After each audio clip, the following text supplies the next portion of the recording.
Hello, everyone, and welcome to the Golden Astrologer Podcast. This is Deb McBride, and I am recording this in lovely Escazú, Costa Rica, late in the afternoon on Sunday, June 2nd of the year 2024.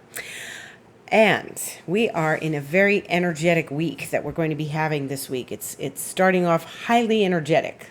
So you may recall that last week I spoke of the Jupiter-Pluto trine, which is a very significant aspect. And it's happening, my time in about an hour or so. And so it's going to happen while I'm recording this. And we are very much in that energy already. Jupiter is expansive. It's giving us openness, clarity in the sign of Gemini. It gives us the ability to speak our mind. It brings up subjects for us to take a deeper look and in a more expansive view. It brings up a desire to know more, learn more, gain more information, create more knowledge. And then there's Pluto, which is all about transformation and growth on a very deep, profound level and going into the depths of our beings and opening up to that transformation. Now, Jupiter is doing a very nice thing to Pluto. They're having a lovely conversation. We've been headed towards this all week because Jupiter is early in Gemini and Pluto is early in Aquarius as it is retrograde. And so one of the things we're paying attention to here is that there may be some new information that is empowering for us. And that can be very, very clear in these next days.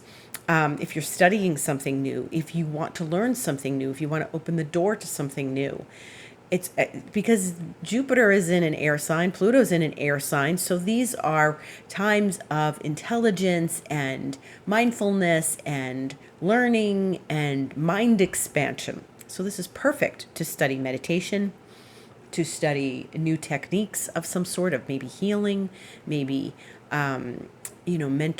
mental energy exercises, anything in the intellectual mental brain realm. Maybe you're going to learn more about how the brain works. Maybe you're going to go to a Joe Dispenza retreat. That's very exciting. That would be a great thing to do right now. Jupiter trine Pluto in air signs. That would be an amazing thing to do right now. But if you can get into one of those things, because it's so hard to get into one of his retreats. So anyway, we are in this very air-oriented time in our year. Now, tomorrow, Mercury, planet of communication, enters its own sign of Gemini. And that means we are going to have 4 planets in Gemini. So there'll be Jupiter, as I mentioned. Then there'll be this new Mercury tomorrow. And then there's Venus and the Sun, which are conjunct and have been on and off conjunct since Taurus. But I think they're going to reach exactitude this week. So, and they are going to reach exactitude this week. So this is important. This is a very important thing because it's encouraging us to really look at things and go deep into information and recognize things and educate ourselves and maybe learn new things about the neighborhood. That's a Gemini domain. Our siblings, that's a Gemini domain. Maybe we want to take some short journeys and trips. That's a Gemini domain. Educating yourself right now is really a great use of this energy. So where can you do this? What part of your astrological chart receives all this Gemini? Okay, so we are going to have 4 planets as of tomorrow in Gemini, and Mercury will go into Gemini at 3:37 a.m. Eastern Time, wee hours of the morning. So then what's going to happen is that that'll be 4, and then the moon is going to go, and we're going to have a new moon this week. More on that in a minute. Mercury enters Gemini, and then right away, trines Pluto and conjuncts Jupiter. So right on Tuesday, which is going to be one of the more active energetic days of this week, we're going to see Mercury first trine Pluto and then conjunct Jupiter. Obviously, obviously, if it's trining Pluto, it's where Jupiter is as I speak to you right now. So it's going to naturally conjunct Jupiter because it's doing the same thing to Pluto that Jupiter is doing right now.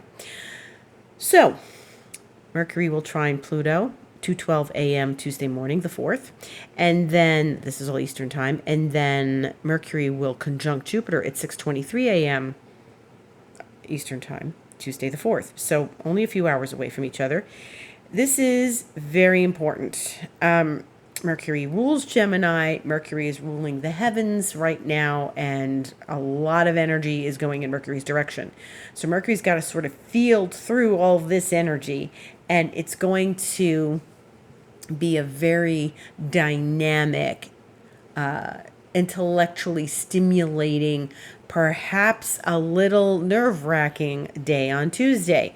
And I don't mean nerve-wracking in the same way that Mercury-Uranus happened the other day, which, certainly rattled a lot, especially in my world. But that's a different energy. This is Mercury's domain, but it's going to be like, yeah, I can do 10 things at the same time. I'm going to do this, and I'm going to do that, and I'm going to read a book and stir my chocolate pudding on the stove at the same time, and I'm going to get on the phone and have 3 things going on. This is Gemini energy. I can multitask with the best of them, right? And it's a very dynamic, powerful energy. So we got to move through this and don't overdo it. Calm your brain down. I've been meditating a whole lot these last few days, and it's definitely helping. And I think that meditation right now is going to help process the barrage of information that we're all going to feel coming at us right now. So I think meditation could be really key this week, and calming your mind down and getting useful information from the meditation. You could be getting information that is supporting you in a very strong way, and it could be coming through the synchronicities that you receive as you meditate. It doesn't have to be, you're going to say to me, oh, Deb, how can you meditate when there's so much mind-centered energy, brain activity going on this week? It doesn't have to be like that. It's a way to sift through the energy and see what comes to the surface that's valuable for you. Jupiter's about expansion. Remember that Jupiter's about faith. Where can you become more educated in the realm of faith? Where can you learn more about how to have faith? Where can you feel and know, just completely know that you are unconditionally supported by the universe? That there's a knowing to that, and that can be an intellectual as well as spiritual knowing, gut knowing. It can be an active knowing. There's things such as dynamic meditations where you're taking some almost like hypnotherapy commands. There's those kinds of meditations too, and they help use your mind to the capacity that it's capable of. We don't use so much of our mind. We don't use our subconscious to program information. Those are really good things to do while Jupiter's in Gemini. Okay, use the wealth of your mind, and it is the wealth of your mind. Your mind is a very wealthy place. All layers of your mind. So dig into that, connect with that, learn more about it, and go where you can get information about this. It's really, really helpful. So this is an enormous week. We're going to have 5 planets in Gemini by the end of the week, and that's going to be very, very strong amounts of energy in the mind, the brain, about the mind and the brain. And the more you learn, the better off you're going to be. This is an excellent time to do that. Just because Jupiter's in Gemini doesn't mean that we would necessarily have all these other things coming. Remember, this has been a pattern this year where the inner planets are following bigger planets, further out planets like Jupiter and Pluto, and such that we are in the season of a certain sign, such as Gemini, such as Taurus, such as Aquarius, when we've gone through this year, and planets that are inner, that are traveling through those signs at the moment of their usual moment of the year when they go through those signs, those cycles. They're touching planets like Jupiter and Pluto and Uranus. So this has been really important. We're in the latter part of the zodiac and the early part of the zodiac. Okay, once we start getting into like Cancer and Leo, we're not going to have this so much, although there will be like squares and oppositions and things like that. But the conjunctions keep coming. The conjunctions were all back in Aquarius, and then they were in Taurus, and then now they're in Gemini, and they're like reaching out to trine Pluto and conjunct Jupiter. And so this is a powerful, powerful time to do these things, okay? To expand the mind, expand your consciousness. Really good, really good. There's lots of ways of doing that. I suggest the safe ways of doing that as opposed to the self-destructive ways of doing that. There are safe ways of doing that are deeply mind expanding. And I suggest if you have a practitioner or a shaman to help you with those things, that's great. But don't do anything that is dangerous, okay?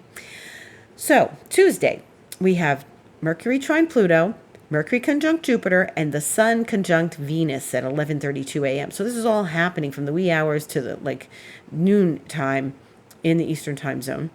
And the Sun conjunct Venus is what we call a Venus star point. And there's lots of information about that on the internet. I've written about it on a blog many years ago. But the Venus star point it's great that it's very close to the new moon this week. And that means that the new moon is going to receive Venus as part of it. So this is great energy. Venus and the Sun are going to be, working together through this new moon, and it's very lovely. It's anything involving Venus. It's the goddess. It's the energy of the divine feminine. And Venus in Gemini she's a little bit of an imp. She's not entirely loyal. She's verbose. She's quick-witted and funny and flirtatious and sparkly. Sometimes she's a little bit of a revolving door. I've met people like that with Venus at 29 Gemini, and their love life was a revolving door. But she's not wearing her heart on her sleeve like she will in a few weeks when she goes into Cancer. She's really, having a good time right now. And that doesn't mean you can't trust Venus and Gemini. Just play your cards in a very grounded way, okay? Play your cards in a very grounded way. Don't allow yourself to get distracted by the next sparkly thing, the next shiny object, which Venus can often do when she's in Gemini. She can also money manage very poorly. She could not be a good manager of her cash during this time. She's like, whoops, where did that go? Okay, gosh, I thought I had more money than that. All right, maybe I shouldn't have bought that Prada bag. But this is just a good reminder of how to manage your Venusian tendencies when she's in Gemini. And when she joins the Sun on Tuesday, this is a marking point in her orbit, because remember when Venus and the Sun meet, she makes these points. If you graph them, she makes the points of a 5-pointed star. And so this is one of the points of the star. And if you've never seen this, I suggest you go look online to just Google or whatever you use, Venus star point, and then also the Venus Sun conjunction that happens over and over again, and how over an 8-year time period, she makes this incredible flower pattern. Okay, so we're having one of the points of Venus. Very good. Sun Venus is always good. Sun is always going to give vitality and energy and sparkliness to a planet. And when we see this in Venus's orbit, and she makes that beautiful flower, you're reminded that she's the goddess of beauty, and she's the goddess of nature. And even though she's in sprightly Gemini, she still does her job there, with the Sun. And I just think this is a miraculous pattern. This is just a beautiful, miraculous mandala that this planet makes. It's phenomenal. It's not some zigzag map pattern. She's making a flower. That's incredible, right? It's just the pattern. When you map it out and you look at it, you're like, oh my God. Oh my God. So it's a sacred geometry pattern. And that, I was in my garden today, and we cut back my hibiscus tree, and it was heartbreaking, but it has to be done. It hasn't been cut in 4 years, and it needs to be pruned. And this is part of nature too. We need to do pruning. If we don't prune, and it's starting to rain, and that's part of nature too. If we don't do any pruning in our lives, we don't get the benefits of what blossoms after the pruning occurs. And so when Venus is connecting and making that flower, she really is talking to us from a place where she has joined Mother Nature. And the rain is calming down. I actually had to step away and shut this off because the rain was so loud. So you weren't going to be able to hear me. And in the meantime, I went and checked on my cat who was on the patio. Well, she was in the garden, and then when it started to rain, she couldn't stay in the garden sniffing every single leaf on every single plant. So, and she let me know about it when I got downstairs to talk to her on the patio. She was really ornery and annoyed. But that's not my doing, it's Mother Nature's. So, Mother Nature is alive and well with Venus and the Sun and the Venus star point and the flower. And if you cannot find that flower online, if you go looking for it, write to me, deb@debmcbride.com, info@thegoldenastrologer.com, and I will provide you with a photograph of what it looks like. Okay? Great. Then there's this wonderful new moon that we're going to have on Thursday the 6th, and it's at 16 degrees of Gemini, which is essentially halfway through the sign, which means we're halfway through Gemini season as of Wednesday, Thursday. And the new moon occurs at 8:38 a.m. Eastern Time. And then an hour later at 9:36 a.m., the moon conjuncts Venus. So it's a Venusian week, and I feel very good about that. Sometimes Gemini energy is chaotic. Yes, keep your feet on the ground, stay focused, use your mind in an artful way. That's Venus, in an artful way, and really stay very, very alert and awake, and don't take things for granted. Don't just go la-di-da, because Gemini can be very la-di-da. The best use of this energy, like I was saying, it's really to use your mind in proactive and intellectual and expansive ways. And we don't get to do that very often. So many times we're just caught up in the day-to-day business, and sometimes that's Gemini as well. But it's really a very profound and powerful moment that we're having with a Venus star point and then a new moon a couple days later. This doesn't happen very often. You can have a Venus star point and the new moon isn't for a couple of weeks or whatever, or it doesn't reach it that way. Okay. And so look into this week what your desires are, what your energetic projections are, what you want to embrace, and the duality of everything. Very much a yes on that one. The duality. Because Gemini, most mutable signs are considered dual signs. They're considered dual signs. And they all operate in a level of duality, Gemini particularly. And so we're looking at the duality and walking in the duality and holding the duality. And what that indicates for us is to be able to say, for example, expand your business. I need to take the next level up in my business, which means I need to spend more money on advertising, for example. And that's very Gemini. and walk through holding the ability to keep running the business, maintain the financial outlook, and still expand. And sometimes we're walking in duality because there's something going on in our family, for example, and we've got to manage the family situation. Maybe someone's sick, maybe there's some, stressful things going on in the family, and we've got to still maintain our life, go to work, put the kids in school, do these kinds of things, and then still deal with the other thing that's going on. So this is the navigation. And Gemini is really good at navigating. So if we're going to learn anything, we're going to learn how to navigate really well.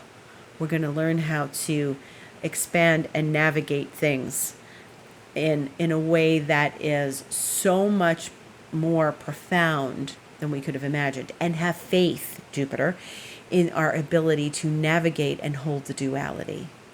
So these are things to ponder this week. And, Jupiter is not part of the new moon per se. It's, the moon is going to pass over Jupiter, but the moon is going to go into Gemini 4:36 a.m. on Wednesday Eastern Time, and then trine Pluto, just like Mercury did, just like Jupiter's doing right now. Moon is going to trine Pluto. That's at 7:46 a.m., so like 3 hours later. And then the moon is going to conjunct Jupiter an hour later, 8:49 a.m. And then several hours later, the moon is going to conjunct Mercury.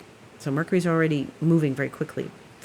So this is really important because the moon, as it's getting ready to conjunct the sun and meet the sun on Thursday, it's, getting to greet Pluto and Jupiter and Mercury and then the sun and then Venus, and it's like shaking hands with everybody as it goes along. This is a lot of action. So I would say that we've got yet another action-packed week. It's going to start with this where we are now with Jupiter trining Pluto. Then we've got Mercury going into Gemini tomorrow in the wee hours.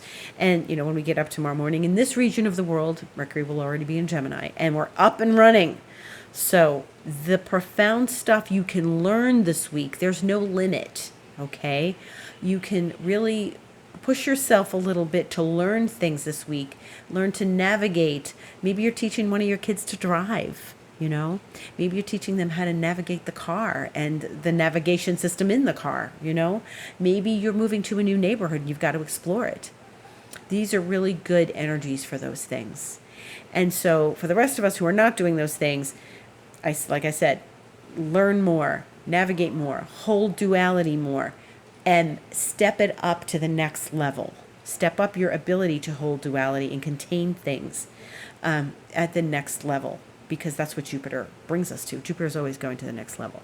This is a great new moon to set very tangible intentions, things that we want to create, Venus, things that we want to manifest, things that we want to help expand our world.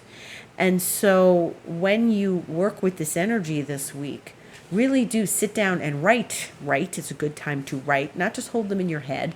Write out what you would like to achieve and what your plans are and what your energetic projections are for this new moon. Very exciting new moon with Venus. So very lovely. And enjoy those moments, because afterwards there's the desire and the ability to make it very tangible at the end of the week when we get into Saturday and Sunday as the planets start to square Saturn. So anything that wasn't a good plan, we're going to know. We're going to be maybe limited in some way, or maybe we have to learn how to surpass the limitation and have the faith of Jupiter to get us up and over the hump of limitation and think in a bigger, broader, more expansive way so that we don't fall prey to limitations that may or may not be in our control. I mean, if it's not in your control, well, then there's a lot of things you can't really do. But, there's always ways around things. And again, this is asking for ingenuity, the ingenuity of Gemini, and to help us figure things out, solve problems, get some solutions to what could be potentially perceived as a limitation. Because Venus is going to square Saturn on Saturday the 8th at 4:25 a.m. Okay, and then the next day, Sunday the 9th, the sun is going to square Saturn. So remember, they're still very close together at 6:36 a.m.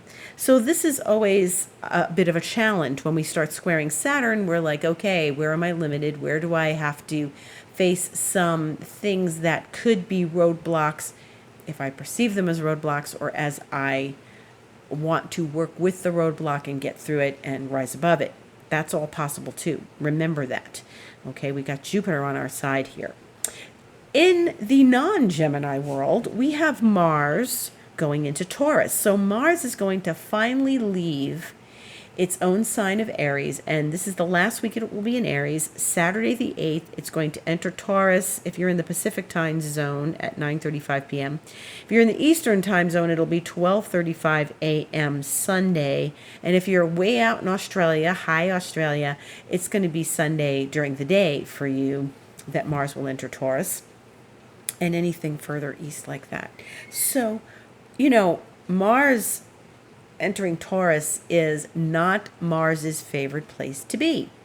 It loves being in Aries, right? And then it goes into a place that is considered its detriment because it loves to be in Scorpio.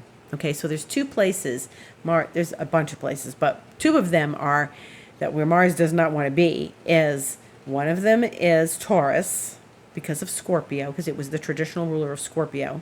So Mars in the opposite sign, not really happy there. And then of course Mars ruling Aries Mars doesn't like to be in Libra. So that's another thing. We don't have to worry about that for a while, okay? Because we'll talk about that later. Mars is in Taurus as of Saturday or Sunday. And so Mars really operates very slowly, methodically, but Mars doesn't want that. Mars is more abrupt. Mars is more impulsive. Mars is more punchy. Mars is more of a warrior, not a patient Taurus. But it's, you know what it's like when a bull wants to charge. There's only so much that it handles. And then, it says, okay, that's it. I've reached my limit. And that's the way Mars operates in Taurus. It's like a slow burn. I've seen bulls. I've seen bulls live and up close in person, and I've seen them. There was a time my late partner and I many years ago were up at upstate in Saugerties, New York, and we were at a game park, and there was a baby bull in a pen, and somebody got the bright idea to put a potbelly pig in the same pen, or the pig found her way, and there was a female, and she had two little piglets, and they were running around. Their mother wasn't paying attention to them. Maybe what I surmised was that the bull was put in the pen, and the pig was like, this is my territory, what are you doing here? And she was really irritating the bull. And the bull just stood there swinging his little tail. He was a baby. Swinging his tail. He just had those little horns, And finally, the pig was you know how pigs are, they squeal. So she was squealing and squealing and squealing and squealing, and she was irritating, and he wasn't doing anything until finally she just hit the limit with him, and he started to bow his head and scuff his feet in the earth, and you know what that means, he's going to charge. And once she saw that, she started screaming, and she backed off, and he was threatening her. But the point of the story is he took a whole lot before his patience was finally broken, and he was going to charge. So this is Mars and Taurus. Mars was patient. Okay, now I've had it. Now I'm going to charge, and I'm really pissed. Bullfighters have those red cloths. That's Mars. They dangle it in front of the bull. But the bull does not charge until he's really, really, really irritated and annoyed, and he's just had it. Okay? So this is Mars's slow burn in Taurus. It helps us maybe do things a little more methodically and more focused, and it does ground a lot of this Gemini energy we're going to be experiencing. So this will be good. We have a little more earth in the sky, and this is something that we want to use to our advantage as much as possible, okay? This is asking us to be patient in the realms where we're not typically patient.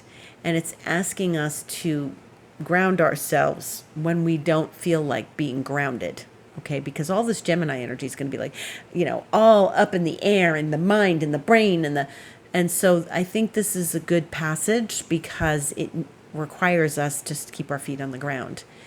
And Mars won't be joining them in Gemini anytime really soon. It'll take a little while. What I meant about Mars not getting to Libra for a while is that Mars is going to retrograde at the end of this year, and at the very end of this year, and it's going to be mostly in the beginning of 2025.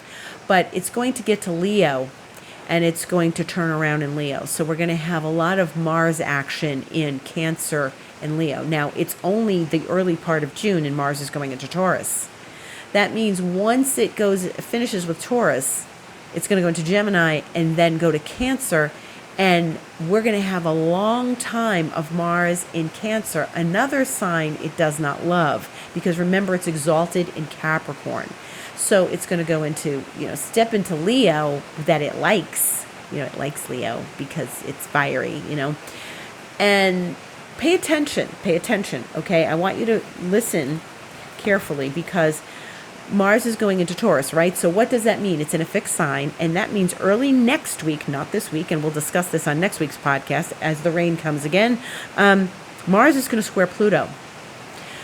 Mars is going to oppose Pluto a whole lot at the end of the year and next year and stuff, because Mars is going to go into Leo and oppose Pluto, okay? So we're going to get some real firecrackers this year. So we are a ways away from that. We've got a bunch of months before that happens, but you can see that Taurus and Cancer are not that far away from each other. It's only Gemini that's in between them. And so when Mars makes that transition into Cancer in September, not that far away, it's going to stay a long time. There's going to be some Pluto action, then it's going to go into Leo, and then it's going to turn around, and there's going to be more Pluto action.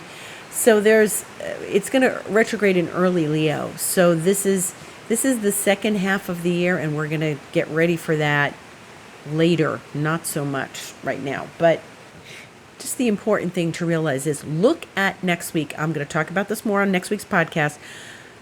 Mars is going to square Pluto, and it's going to start to be the rumblings of what's to come when we have like a triple opposition of Mars to Pluto, first in Capricorn and then Leo to Aquarius. So this is going to be something big, okay? And we'll explore that more as the year progresses. But for right now, just know that Mars is going to get ready to square Pluto. Once it gets in Taurus, it's going to get revved up to square Pluto. And that's always a bit of discomfort, but it also can be something really powerful, really powerful. And that is about it for this week. So I thank you for listening. And if you'd like to spend more time with me, you are certainly welcome to have a session with me. All you need to do is go to my website, thegoldenastrologer.com, click book online, and you can schedule yourself for an astrology session. And you can also schedule yourself for a lovely Reiki session, which is a beautiful experience and a very profound experience. And you can also see me on Instagram, The Golden Astrologer, on Facebook, The Golden Astrologer. I'm also under my name, Deb McBride, but mostly astrology appears under The Golden Astrologer. And if you would like to join me on a more extended level, you can do expansion mentoring with me, which can start at 3 months and go up to a year if you'd like. And we can work together on lots of really cool stuff that will shift your mindset and bring you to a new place in your life. And that's what I love about the mentoring is it really shifts big stuff, and I work with people to really do that. That's my intention. And I want people to fall in love with their life, but I really want people to shift their mindset and just get better at things and get better at life. And here's to your life. Here's to a beautiful week ahead with a beautiful conjunction to Venus. And she's not visible right now until July. She'll be in the evening in July. But you can do a little ritual to Venus, to the goddess, and thank her for everything. Gratitude goes a long way, especially with the goddess. So invite her into your world, invite her into your life, and just be grateful. Thank you. I am grateful for all of you for listening. I will see you soon. Thank you so much. Have a beautiful week.